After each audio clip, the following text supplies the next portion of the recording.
We acknowledge the traditional owners of country throughout Australia and recognise their continuing connection to land, waters and culture. We pay our respects to their elders past, present and emerging. Welcome to This Song Is Yours, a music podcast where we chat to a new guest each week, talk about their life and creative endeavours, and talk to them about some of the music they love. Our show works by chatting to our guests about music, but also getting them to make you a playlist of the songs they love. You can find a link to our playlist in the show notes. Welcome to episode 113. I'm your host, Simon Fink. Our guest today is Joshua Moriarty. The multi-talented musician behind bands like Miami Horror and Telenova has just released his third solo record, entitled Melancholia. In today's episode, we're speaking with Josh about his songwriting techniques, how meditation works into his life, and we discuss dream podcast guest lists. Here we go. Our guest today is an extremely talented man. When he's not fronting Miami Horror or playing in Telenova, he's also hosting his own podcast called The Bottom of It, where he speaks with musically like-minded people. This last week saw the release of his third studio record, Melancholia. Please welcome to This Song Is Yours, Joshua Moriarty. Hello. Hello. How are we? Very well, thank you. How are you today? Pretty good. I wake up.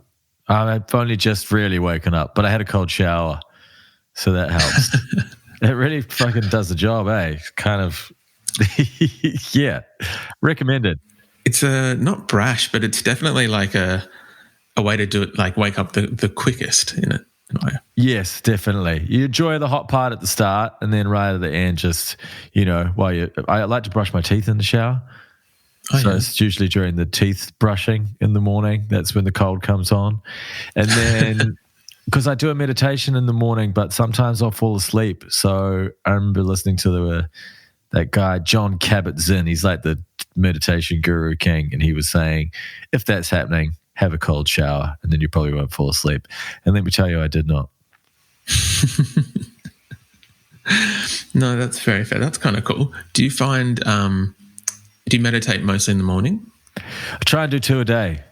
Yeah. That's sort of the rule that they say. Yeah, 20 minutes twice a day. The morning one's easy. Getting one in later is a little trickier. I've just been finding I'm falling asleep a lot during them recently, which didn't used to happen. I don't know what that means. It doesn't, it's not supposed to mean anything really because there's no rules to it. But I think once I heard the thing about trying to stay awake if you can, then the cold shower thing's definitely been helping. Are you a meditator as well?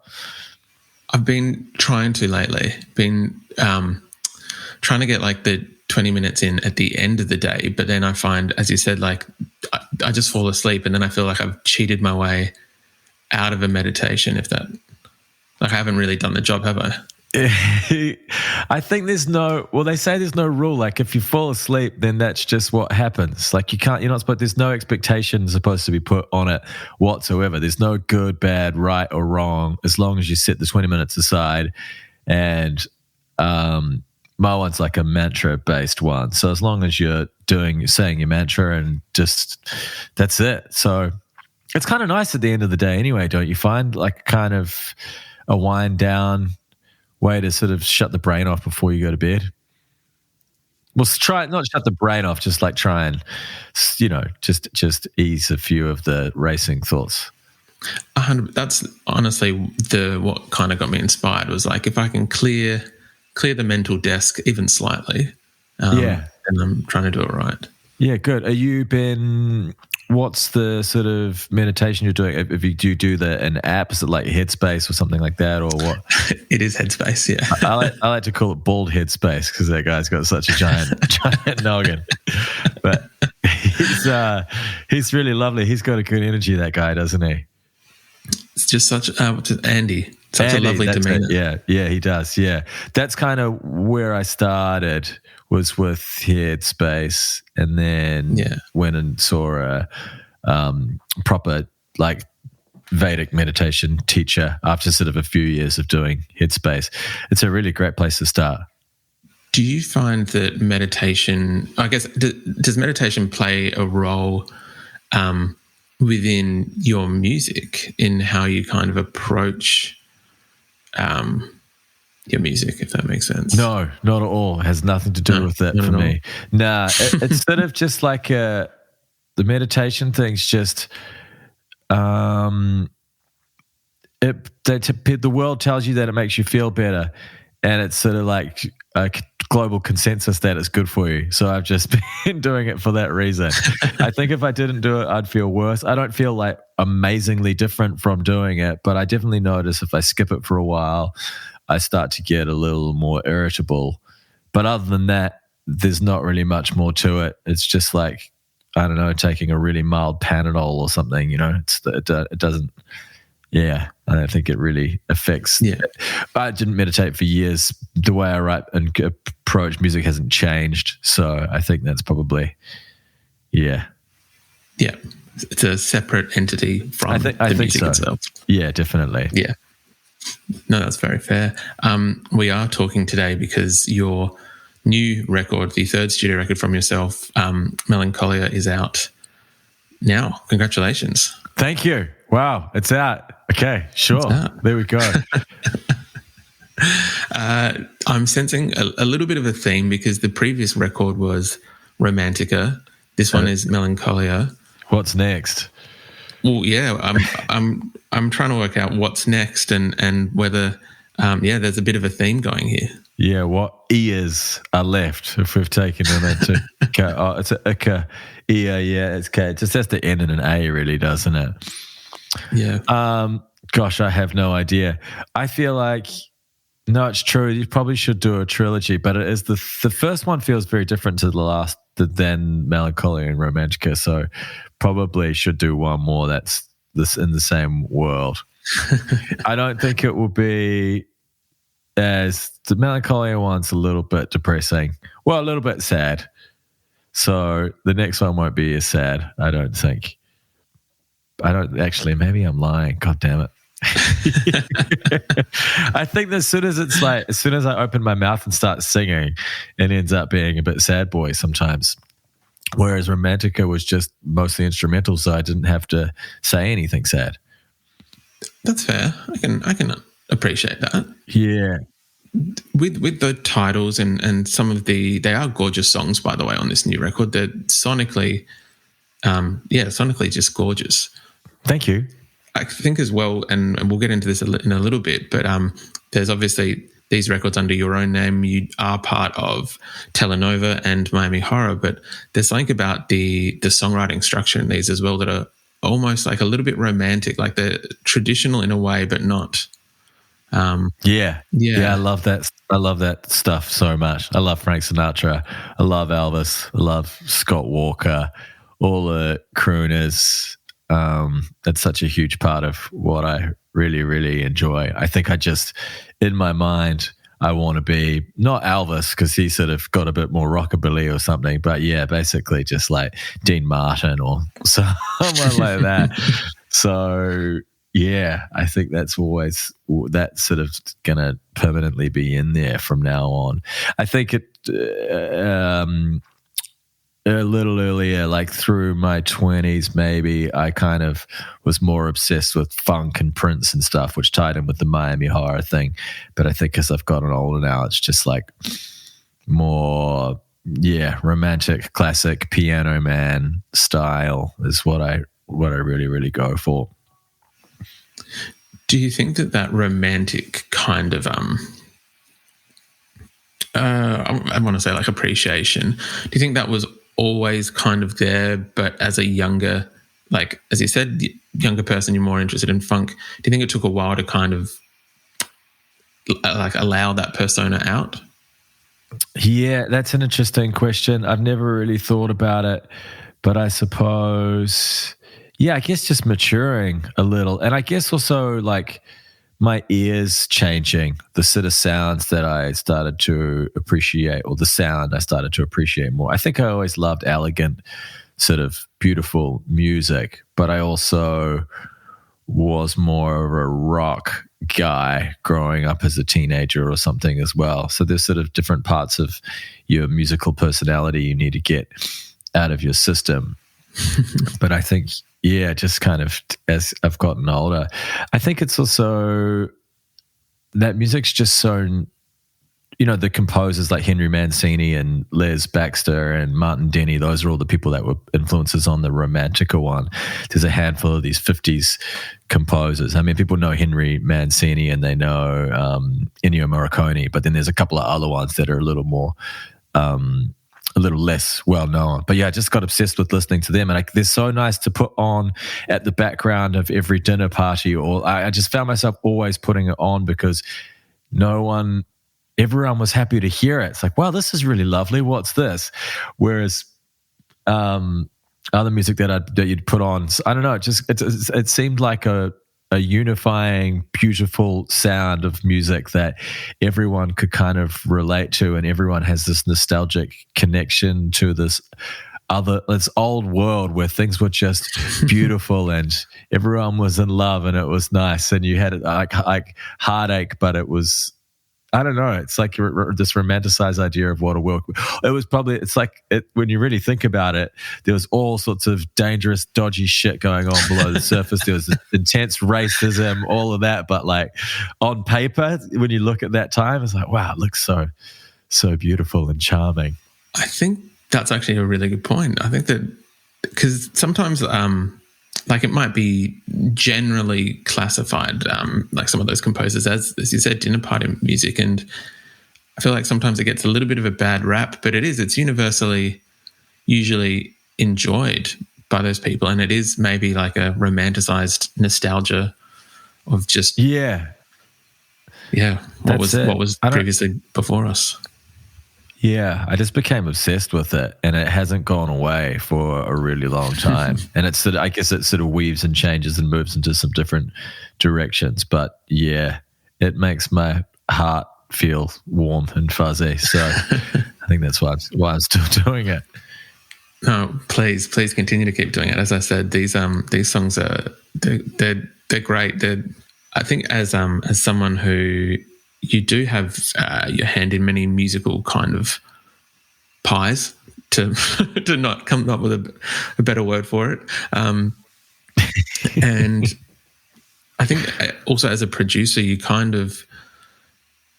this album has like flourishes that I just think that you can tell that you are a producer as well as not just like a frontman for the band, and that you have a hand in making sure that these songs are kind of not as true to the original, but if you're like paying homage, that you're actually doing it kind of properly as well. Yeah, well, a lot of that, I mean, the Romantica one was mostly me producing it. I had another friend, Jack Arentz, I never really knew how to say his last name. He's a guy in Melbourne. But with the new one, Tony Buchan is the producer, and we sort of, I mean, I add a lot of flourishes and bring a lot to it, but he added so much as well. And he kind of, man, he's amazing. He's a guy from Sydney, and he'd moved to Los Angeles, and I had met him through Miami Horror, but I was living in LA, and he'd moved there with his family, and we kind of ran into each other again and reconnected. And then we just really, once we started working together, we both knew the exact same. We knew what it needed to be. We knew the same influences. We both just kind of completely connected on exactly what the style of the songs needed to be. But a lot of the magic is Tony kind of doing this thing as well. I mean, I produce a lot, and I have been producing a lot more recently, but I got to hand it to him. Production on that record's Tony Buchan. He's a legend. Do you find when you're not, like, are you more kind of keeping an eye on someone as having like a producer background as well? Do you kind of hover over and see what he's doing, or do you like to kind of keep your hands clean if someone else is? With this was kind of like one of the first. No, that's not true. I've let other people. This one I definitely was. It was exciting for me to bring in songs that I just had the chords and the melody and the lyrics done, and discuss with Tony how we would do it, rather than having like a shitty demo already. Some of them was like just basically the single We're Coming Back, I had the piano and the vocal recorded, and then he suggested that drum style and arranged a few other people to come and, we got the girls to sing on it, doing the backing vocals. The song Isolation, which was another one, the first one we did, I just had the chords on the guitar and we just kind of did that one together. We both knew it sort of needed to be slow, like Pink Floyd, Air kind of sounding. He had a lot. And then there's a song called Let Me Down Easy. It's like a duet one. We both we wanted something really ominous and creepy, like Scott Walker style, where the strings are just sort of brooding in the background, because it's kind of classic structure and sort of classic songs. Like, we need to do something that make you feel a little queasy or a little more on edge. Otherwise, it could just borderline on saccharine. So I think we both had the same sort of idea for that one. Then he put all these flutes on it that he plays himself, all these flute flourishes. Guy's a freak. Yeah, Tony Buchan, I can't stop recommending him enough. Yeah, but it was really fun. And no, I sort of tried to get out of the way this time. I would go back to Melbourne and record a bunch of extra parts and things for the songs myself, and then when I'd go back over to LA, we'd drop them into the sessions and into the songs. But this was one of the ones where I really felt a lot of trust for him and knew that he was on the same page as me, and kind of just sat back a lot and just closed my eyes and listened and let him do his thing. That's very commendable. Like, I imagine that it is difficult to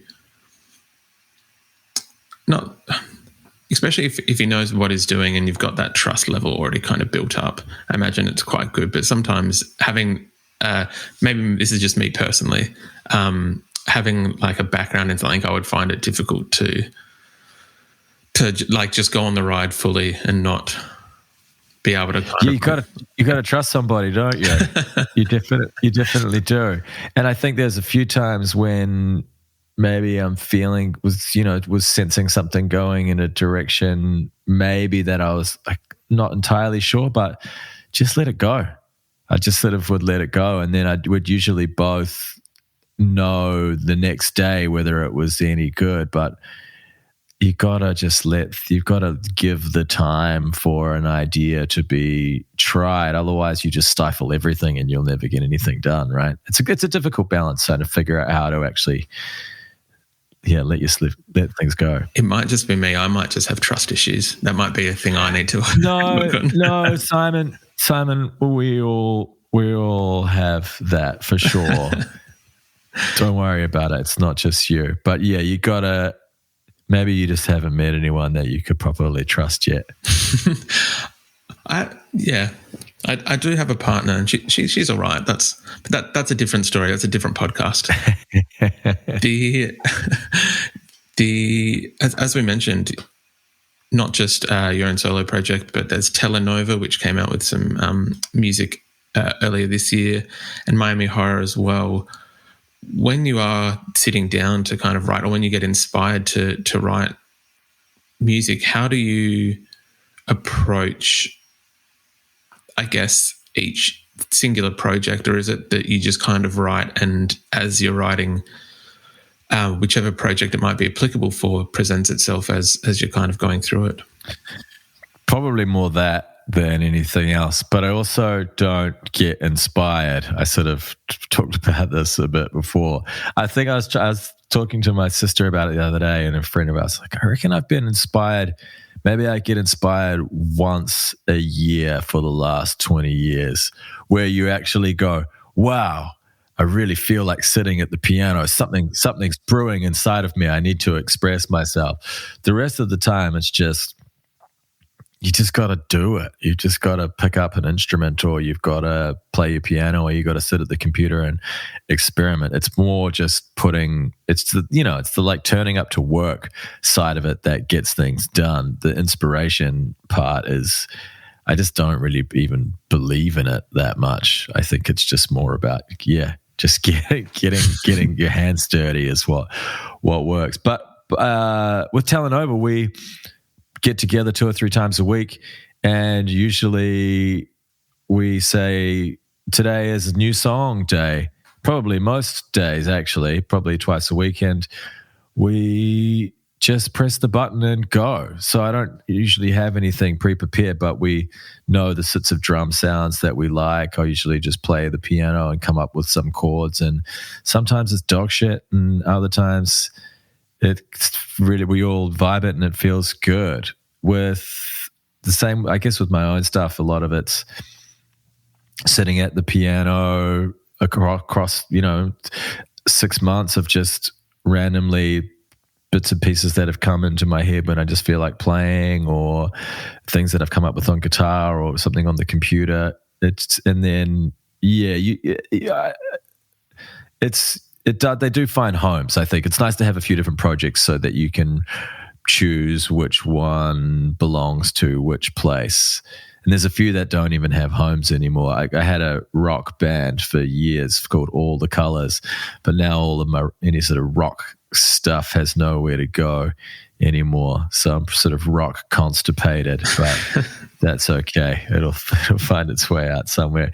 I got another good friend of mine. His name's Robbie Coleman. The project is RF Coleman, and we're putting a lot of musical ideas, and sort of that's another place that I'm channeling a lot of stuff at the moment as well. And that's more coming up with things on the computer first, more so than on piano or guitar, which is kind of new for me, really, to be writing in that way, like mucking around with samples and finding drum beats and things first. And yeah, I've been really enjoying that, actually, not having to strum an acoustic as the sort of initial starting place. It's like I find a new way of creating, because writing on piano and guitar I've been doing for such a long time that it's not stale by any means. There's always there's always more there, but the computer beats sample way of writing's just been my current,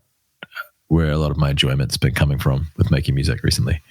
Do you find, I guess, what's the best term, like tinkering away at different kind of things helps in unlocking not new interests? Yeah, totally, man. It's like I call it the 10 to 12 shift. So from 10 p.m. to midnight, I'll usually sit on Ableton and it's tinker time, and just cutting up samples, finding different pieces of things that I've like.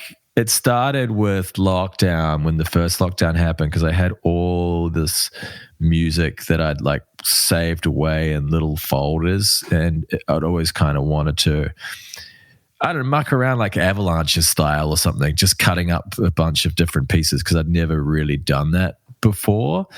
And then that's where a lot of this new material has kind of manifested from. I think my Ableton computer music skills got a lot better during the last couple of years. I don't know. Yeah, I guess maybe it's because I don't know, I had the time to actually really do it because there was nothing else to do. I watched a lot of Netflix like everybody else as well, don't get me wrong, but did spend a lot of time working on music in that way.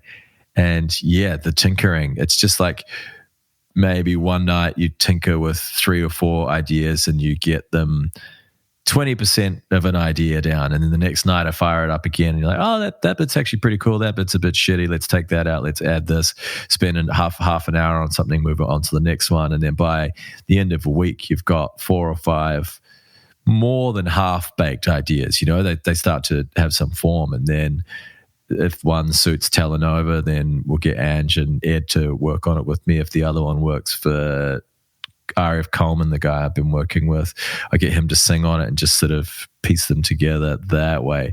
They're not really that style. I don't think suits my solo music, so I haven't really been writing so much for myself. It's been for a lot of other people recently. But yeah, it's been fun. Did you find throughout, I guess, lockdown, and as we just discussed, there wasn't a lot to do and there's only so much kind of streaming services you can engage with. Yeah. Were you quick to kind of find yourself in the studio? Or we've spoken to some people that found it difficult to actually focus on even trying to, play around or songwrite, just because when everything initially happened, it was kind of, I think, bigger things at play. I don't pay any attention to the news. I don't watch it. I don't have any news apps. I stay away from all of it. I never knew the stats or the numbers of COVID or anything. I don't care. Well, that's not true. I don't not care, but I don't need information that I have no control over in my mind. The constant reminder of it. Yeah, I don't need it. So I stay away from all that shit. So man, it was awesome. The first month or whatever, I was like, this is so cool. Just locked in my little hidey hole in my home studio and just sort of turned the world off and got all of these ideas that I'd always wanted to create and do done. And it turned out a lot of them are shit, but at least I got to know, it was like all this potential. I'm like, actually, it turns out there wasn't any potential at all, but at least I could tick it off the to-do list. No, I don't ever find making, like I was saying, inspiration means nothing to me. Difficulty, blah, blah. That's all bullshit to me. I'm sure everyone's different. I'm not saying everyone has their own different ways to approach things. But for me, none of that makes any difference. I've always worked. I will continue to always work, and peripheral things going on doesn't affect my ability to get stuff done. Yeah. I feel like the output, as we've said, solo stuff, Telenova, Mami Horror, you are consistently working. And one thing I did want to touch on as well was the podcast, because you're a busy man. You've also got the bottom of it, which you kind of delve deeper into, like other creatives' drive, and I guess what pushes them to do what they do. Where did that start from initially? Yeah, it started because I was hanging out in LA, and over the years of being in bands, had met a lot of really cool, interesting musicians and artists that were people that I was really inspired by, that were now sort of becoming friends. And I think I wanted to be able to ask them all of the like fanboy nerdy questions, but I knew that you just don't do that when you meet people as, when you're just hanging out and meeting people for the first time or as friends. It's a bit much to start delving into those sorts of things that you really want to know. So I thought the best way to do it would be to do it in a podcast format. Then I can make them the center of attention, make them feel special, and not make them feel weird when we're just out having lunch or a coffee that I'm asking them questions that are a little too personal, perhaps. So that's really where it started. And yeah, it's been going for like 5 years now. It's getting it slowed down when the world slowed down. I'm sort of kicking it back into gear again now. I didn't want to do many online. I've only done 3 maybe over Skype, Zoom, whatever we call it these days. And the rest have always been in person. And I want to keep that because to me, the quality is more important than the quantity. So it's been a little slower recently, but there's people, around in Melbourne, and I'm starting to go back on tour with Miami Horror and head back around Australia and the world again. So I'll be able to get some more going, which is fun. There's just so many podcasts now as well. I think I got a little bit turned off when there just became far too many. I was like, wow, I'm just another asshole making a podcast, as are you, Simon, as is everybody. But you can't let other people doing something that you do stop you from doing what you do, because that's just life, isn't it? Everyone's doing everything all the time. Is there anyone that, because you've had quite an impressive guest list, like I know before we started recording we were talking about Chris Waller, I think you've had Chris Taylor from Grizzly Bear, Greta Ray, like is there anyone that's on the list that you're kind of like I guess dream guest list?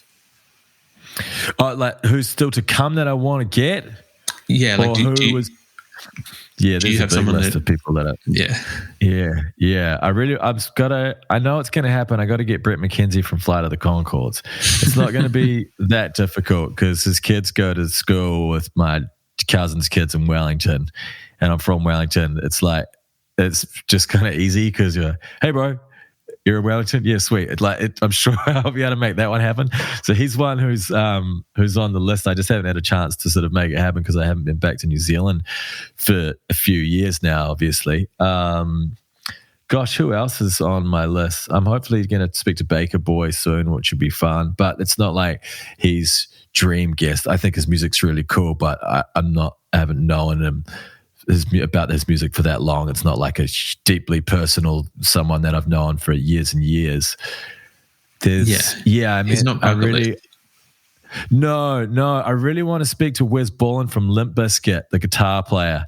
He's one that I've been trying to chase down. I had him for like a period where he emailed me back and his assistant were like, yep, let's do it, when I was in LA, and then they just vanished off the email. They just no longer responded anymore. Someone from Korn would be quite fun. There's sort of just like the bands from when I was a teenager, I guess, right? Like those.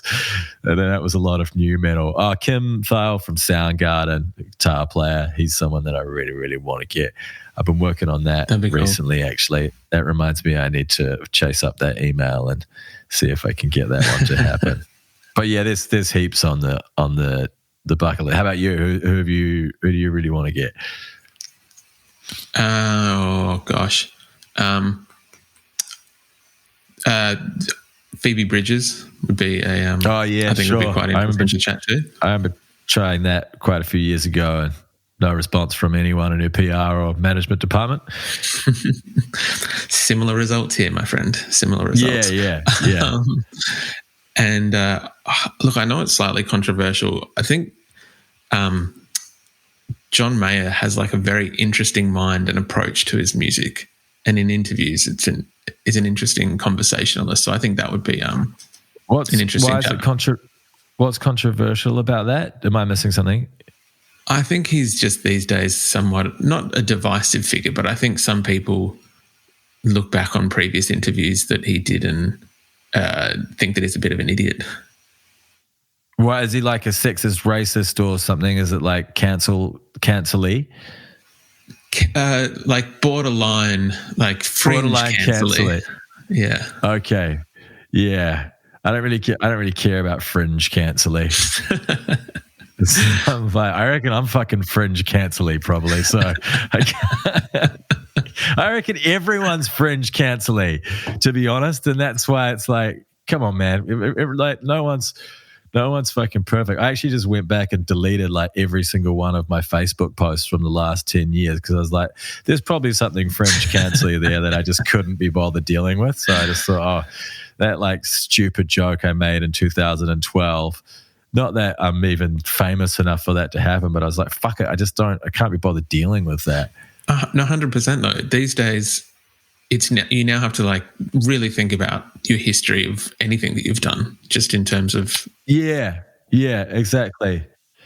No, I know. So now get John Mayer, man. Don't worry. Also, just like just because someone said something that someone doesn't agree with them, like it doesn't mean that you suddenly just like no longer can't engage with them at all. Wouldn't it be good to talk to them about that and see what their actual opinions and thoughts are instead of just fucking pressing mute on somebody? 100%. 100%. Yeah. Agreed. And we'll move away from the fringe cancelling.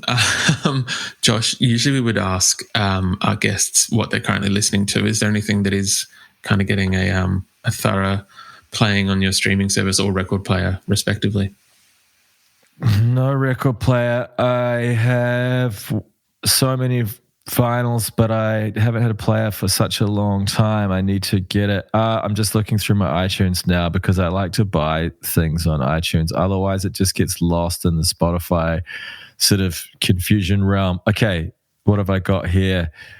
That band Villages, the Irish guy? Yeah. Yeah, he's sick. He's got a new record called Fever Dreams. That's really, really nice. I've been listening to Supergrass again. I love Supergrass. I always listen to them. I'm a huge fan. The Shadows, which was Cliff Richard's band from the 60s, kind of like they sound like a Pulp Fiction soundtrack, a little bit cowboy kind of guitar, a little bit mystery, how do I even describe that sound? Yeah, like 60s, like cowboy mystery, Like that kind of thing. Not spaghetti western. Yeah, like a little bit like that. Totally, they're really cool. There's a band called the Limonianas. I think they're a French band that have been around the last 10, 15 years. They've got some really cool records. It's not like there's a specific song, but you just listen to the whole record, and it's similar in sound to that thing that I was talking about with the Shadows, a little bit, not psychedelic, but kind of rock and cowboy and 60s sounding, which I really like. I guess that must be the sound that I'm into at the moment because, and there's a woman named Molly Lewis. She's from LA. She's a whistler. And she's like a whistler. She's the great whistler. So her music sounds like all that romantic stuff that I was talking about, but the lead, instead of a lead vocal, it's a lead whistle. And the music video, she's got a great video. I think it's for a song, Oceanic Feeling. It's got John C. Reilly pretending to play the saxophone in it. She's got a lot of cool connects in LA. So Molly Lewis. Then, I was listening to the first System of a Down record yesterday, which I hadn't really listened to in such a long time. That was really fun. Whenever I'm working out, I just go back to old rock and new metal. Lots of Rage Against the Machine recently. I don't know, just Zach from Rage seems as sort of, his message never seems to not be pertinent.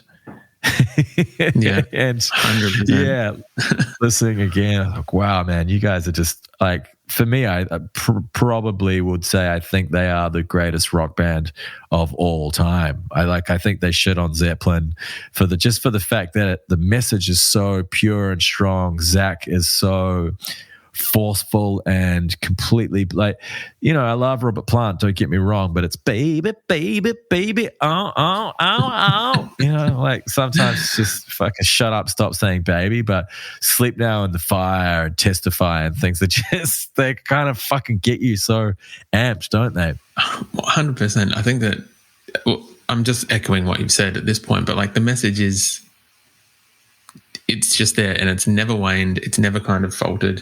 Even now, the stuff that like Tom Morello and Zach are doing separately is still within that same kind of ballpark, still pushing it, but it's always the same message. They're true to themselves, which is impressive. Yeah, they've never stopped being that. And those riffs are ginormous. The band sounds huge with Zach fronting it. It's sort of just undeniable as far as rock goes. You kind of, when you listen to it, you fucking get really excited, and it's almost like it works on everybody, So, and because it's not Limp Bizkit, it's not break stuff, and it's not dumb and fratty. I think that's what makes it so special. I imagine that they sort of have probably had a bit of some problems with idiots using their songs and thinking that it's about something. I guess, someone was talking the other day about the fuck you, I won't do what you tell me kind of being used by particular groups for the message that obviously it's not something that Zach would agree with, which must be difficult sometimes for someone like that. But you can't control what your music does. So it's sort of like Born in the USA, right? Like same sort of situation with Springsteen, where it's a protest sort of song, but people start to use it for the wrong message. I think that they get picked up and they're, I don't think if they actually read into the song, they literally go for it on surface value and then. Yeah. I think there was one recently, someone tweeted about Rage saying that like, I can't believe this band is, politically addressing these things. Like, I won't listen to Rage Against the Machine again. And Tom Morello just tweeted back being like, what did you think? Like, what did you think we were raging against this whole time? It's, anyway. Wow. Okay, so someone just got it completely wrong? I think someone just was like so off the mark and had taken it on such surface value that when they'd heard that they were political, it was like, oh, you haven't done your research at all. Wow. I like that Tom Morello tweeted back. You have to, right? Yeah, I saw someone say the other day that they never specified what machine they were raging against, and then they thought that maybe it was the dishwasher when it wasn't working. Or I think mine's the dryer. My dryer just does not work properly, and it drives me mad. And I've definitely raged against it quite a few times. I think mine is maybe the modem, but that's easily replaced. Yeah, that is real. I don't know if I'd more like rage against Telstra than the modem, and I guess they are the machine. Then, so I feel like this links all back. They are the machine that we were originally raging against. Josh, thank you very much for coming on to the podcast today. I do appreciate it. My pleasure. Congratulations again on Melancholia. Thank you, Simon. I appreciate it. Thanks a lot.